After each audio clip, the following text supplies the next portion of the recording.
Hey guys what's up, कैसे हैं आप सब लोग। And in this video will be talking about a very interesting topic. हम यहाँ पे समझेंगे कि किस तरीके से हमारी जो इकोनॉमी है वो काम करती है and how the various packages that are announced by the government, economic packages, relief packages, they work. So basically we will be talking about हमारी इकोनॉमी काम कैसे करती है और सरकार जो मदद देती है, जैसे कि अभी सरकार ने बहुत सारी मदद अनाउंस करी है, तो वो किस तरीके से हमारी इकोनॉमी के अंदर एक स्टिमुलस की तरह एक इकोनॉमिक पैकेज को किस तरीके से मतलब सरकार इन चीज़ों को देखती है।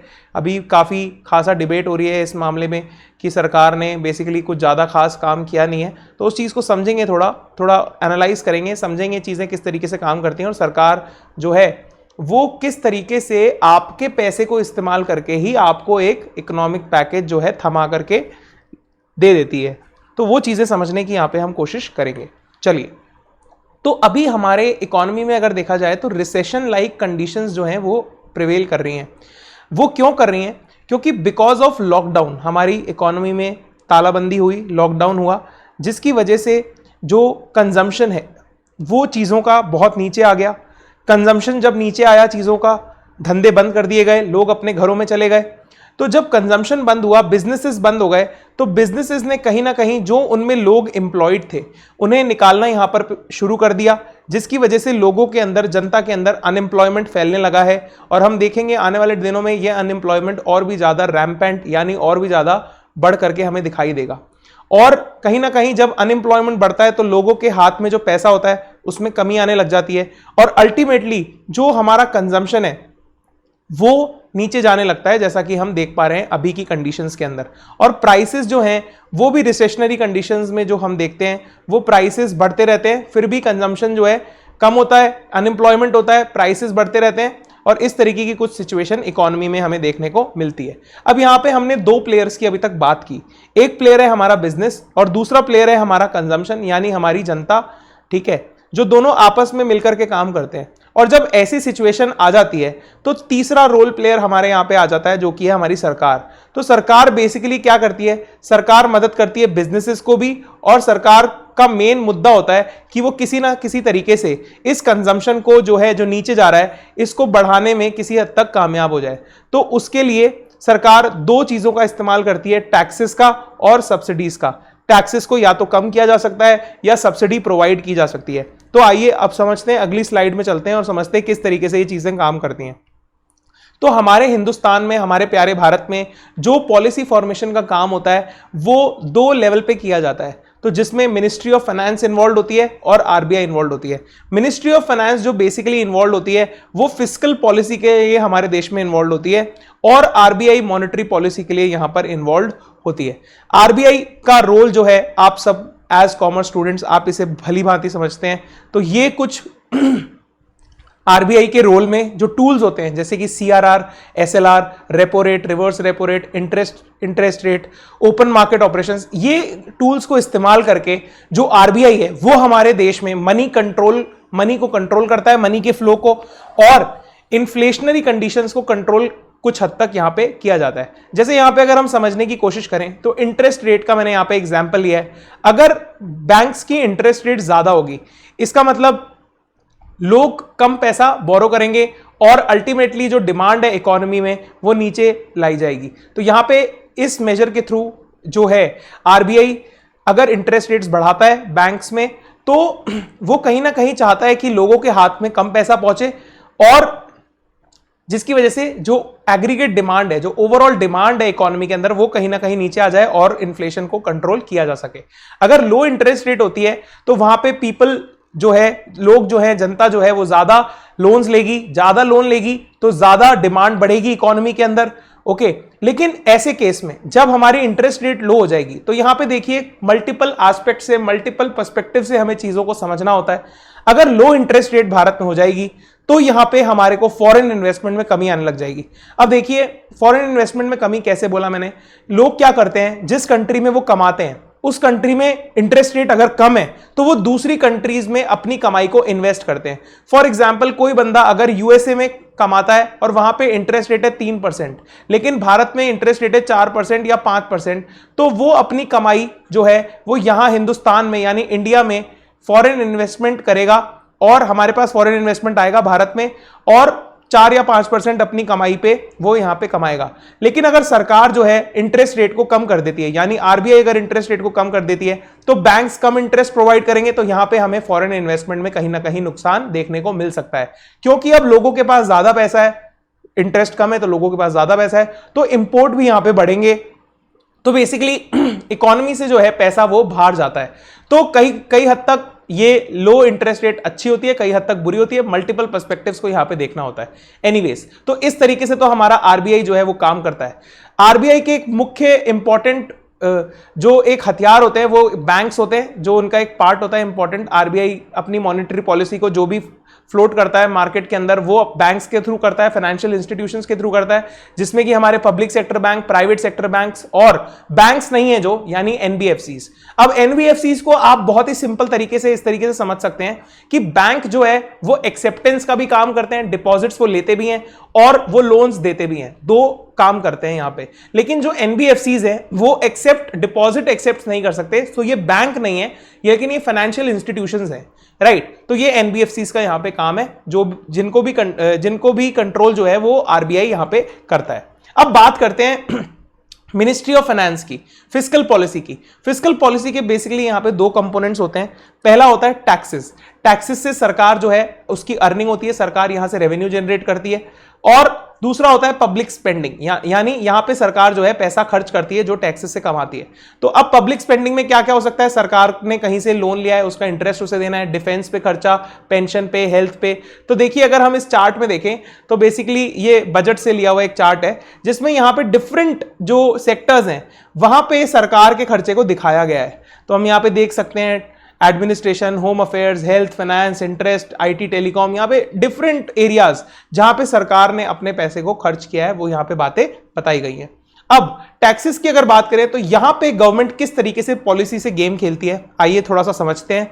अगर सरकार टैक्सेस को कम कर देगी, अगर सरकार टैक्सेस को कम कर देगी तो अल्टीमेटली क्या होगा, लोगों के पास पैसा ज्यादा पहुंचेगा और लोग कहीं ना कहीं अपने कंजम्पशन को इंक्रीज यहां पे कर पाएंगे।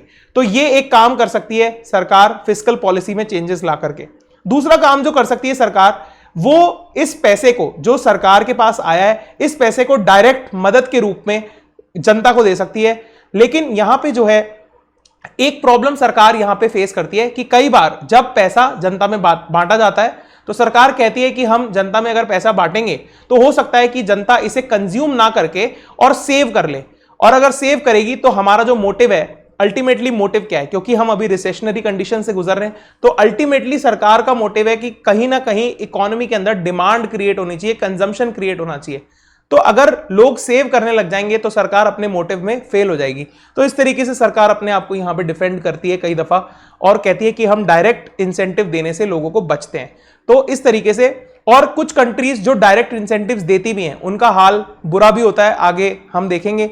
जैसे कि अगर मैं बात करूं जापान की, तो यहां पे जापान अभी मतलब अगर आप न्यूज को फॉलो करते हैं तो आपने देखा होगा Japan is the first country to go into recession. Why? Because ये बहुत ज्यादा हद तक अपने जो स्टिमुलस पैकेज होते हैं, रिलीफ पैकेज होते हैं, ये डायरेक्ट जनता को मदद देते हैं। मतलब ये लोगों के खातों में पैसे डाल देते हैं, जिससे कि ये सोचते हैं कि लोग ज्यादा बाय करेंगे। उन प्रिंसिपल्स पे यहां पे ये लोग काम करते हैं, जिसकी वजह से जो जापान है उसका डेट टू जीडीपी रेशियो, यानी उसका जो लोन वाला पार्ट होता है, डेट जो होती है सरकार की, वो बहुत हाई रहती है, जिसकी वजह से जो सरकार की इकोनॉमी की पूरी जो कंडीशन होती है वो हमेशा अच्छी नहीं रहती, उसे पुअर कंडीशन माना जाता है। जब भी किसी कंट्री का डेट टू जीडीपी रेशियो, जैसे कि यहां पे आप चार्ट में देख सकते हैं जापान का बहुत हाई है, राइट। तो जब ये हाईएस्ट होता है तो उस कंट्री के लिए अच्छा नहीं माना जाता। तो सरकार यहां पे कहीं ना कहीं अपनी पब्लिक स्पेंडिंग को कंट्रोल भी करना चाहती है और इकोनॉमी को स्टिमुलेट भी करना चाहती है, इकोनॉमी को वापस ट्रैक पे लाना चाहती है। तो अब किस तरीके से यहां पे हम समझते हैं इकोनॉमी में किस तरीके से काम होता है। तो दो रेफरेंस पॉइंट बेसिकली हैं। पहला है बिजनेसेस जो कि जनरेट करते हैं जॉब्स, जो कि देते हैं इनकम और यहीं से सेविंग्स भी होती हैं। और दूसरा रेफरेंस पॉइंट किसी भी इकोनॉमी में होता है कंजम्पशन। तो बिजनेस, जब ऐसी सिचुएशंस होती हैं तो सरकार चाहती है कि ये जो दोनों सेक्टर्स हैं, दोनों चीजें हैं, यानी ये हाउस होल्ड हो गए बेसिकली जो कंजम्पशन कर रहे हैं, यहां पे सरकार भी आप मान सकते हैं, तो मैंने कंजम्पशन लिखा है पूरा, राइट। और यहां पे बिजनेसेस हो गए।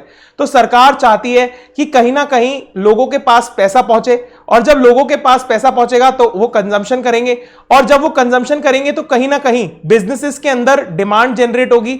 डिमांड जनरेट होगी तो बिजनेस काम करना शुरू करेंगे, बिजनेस इन लोगों को एम्प्लॉय करेंगे, और कहीं ना कहीं वापस से कंजम्पशन बढ़ता हुआ यहां पे दिखाई देगा, और हम जो सिचुएशन है उससे हम ऊपर आते हुए दिखाई देंगे। जो खराब सिचुएशन है, एक हेल्दी इकोनॉमी की हम तरफ जाते हुए दिखाई देंगे।